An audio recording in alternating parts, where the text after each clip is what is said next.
भाषा, अर्थ, प्रकृति, वर्गीकरण और समाज से संबंध। भाषा मानव जीवन का एक अभिन्न अंग है। यह हमारे विचारों, भावनाओं और अनुभवों को व्यक्त करने का सबसे प्रभावी माध्यम है। भाषा के माध्यम से ही हम एक दूसरे से जुड़ते हैं, समाज का निर्माण करते हैं और ज्ञान का आदान प्रदान करते हैं। भाषा का अर्थ, संचार का माध्यम। भाषा विचारों और भावनाओं को व्यक्त करने का एक माध्यम है। समाज का आधार। भाषा समाज का निर्माण करती है और उसे एकजुट रखती है। संस्कृति का प्रतिबिंब। भाषा किसी संस्कृति का प्रतिबिंब होती है। ज्ञान का भंडार। भाषा ज्ञान का भंडार होती है। भाषा की प्रकृति। सांकेतिक। भाषा में शब्दों का प्रयोग संकेतों के रूप में होता है। अनुकरणात्मक। भाषा में कई शब्दों का निर्माण वस्तुओं या ध्वनियों की नकल करके हुआ है। सामाजिक।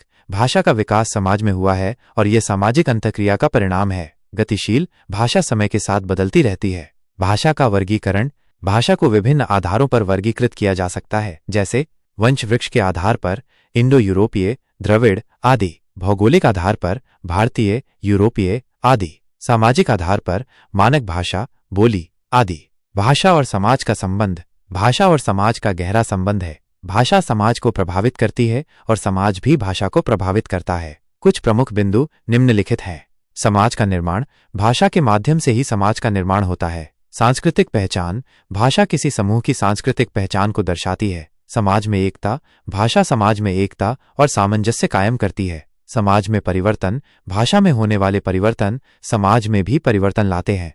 निष्कर्ष। भाषा मानव जीवन का एक अनिवार्य हिस्सा है। यह हमारे विचारों, भावनाओं और अनुभवों को व्यक्त करने का माध्यम है। भाषा समाज का निर्माण करती है और उसे एकजुट रखती है। भाषा और समाज एक दूसरे को प्रभावित करते हैं। यदि आप भाषा के किसी विशेष पहलू के